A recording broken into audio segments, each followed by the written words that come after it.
Bonjour mesdames et messieurs.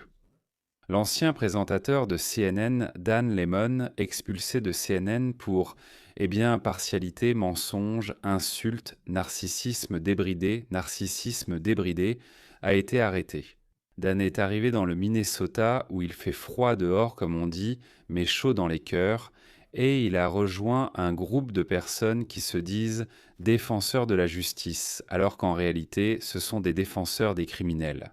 Ils ont provoqué une émeute et dans l'église, les policiers, c'est la police fédérale, le service de l'immigration, donc c'est une branche de notre police fédérale, ils recherchent et arrêtent des éléments criminels. Ceux qui sont venus de l'étranger, c'est-à-dire légalement ou illégalement, qui se trouvent sur le territoire des États-Unis d'Amérique, mais qui sont citoyens d'autres pays, ils les arrêtent.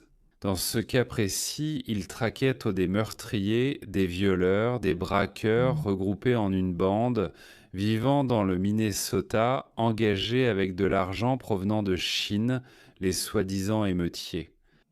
Principalement, ce sont des lesbiennes, des transgenres, des femmes au foyer sexuellement insatisfaites, ainsi qu'un nombre incalculable de jeunes déprimés.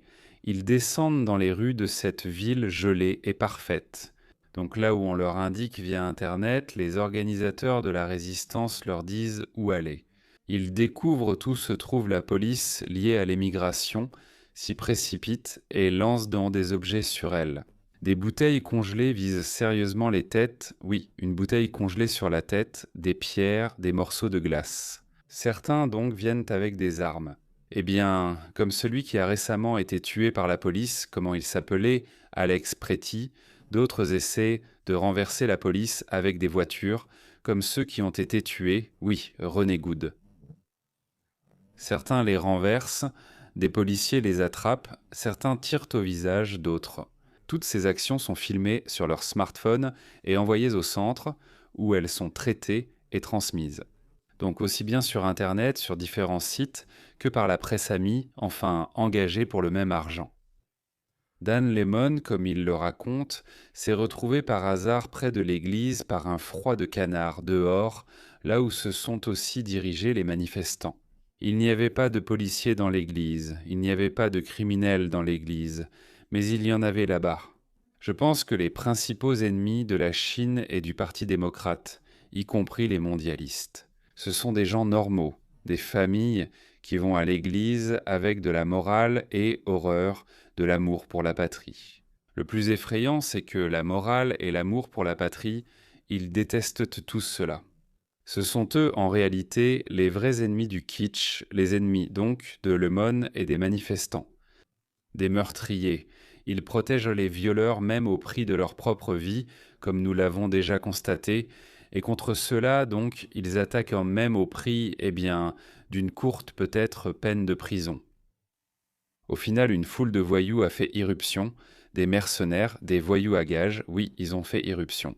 Dans l'église Saint-Paul à Minneapolis, pendant l'office, la foule criait, hurlait, sifflait, courait dans l'église, bousculait les fidèles et empêchait le pasteur de parler.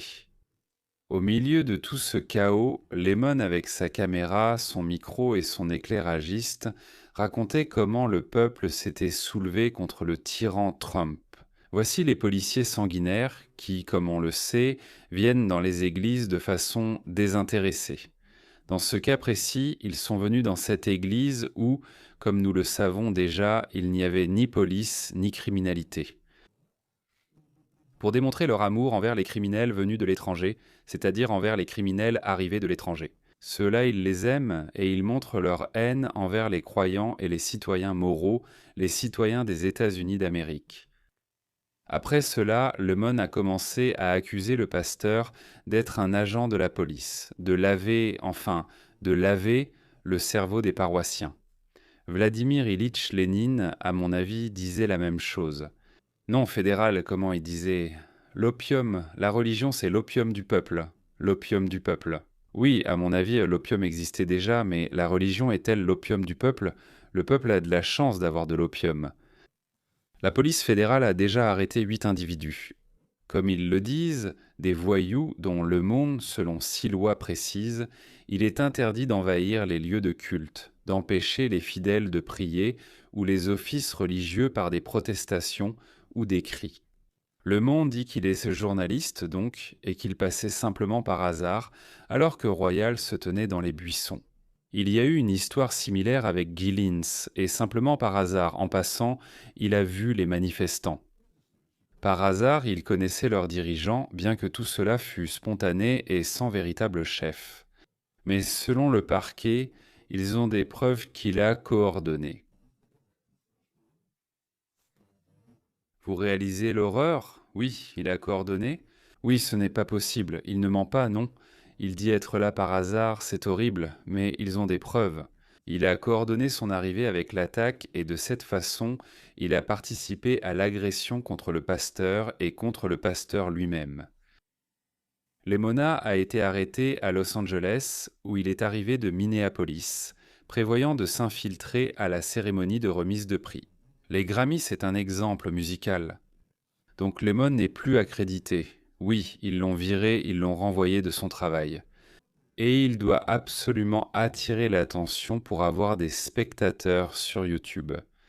Il a créé une chaîne là-bas, et il fait et fera toujours des actions comme ça.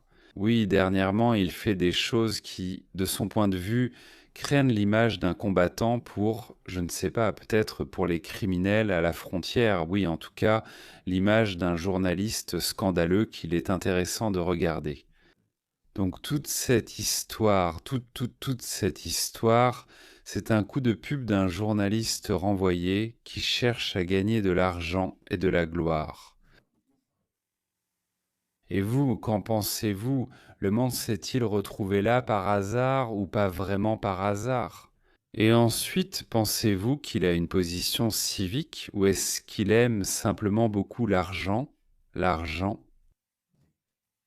Je serais ravi si vous répondez à ces questions et à la prochaine fois.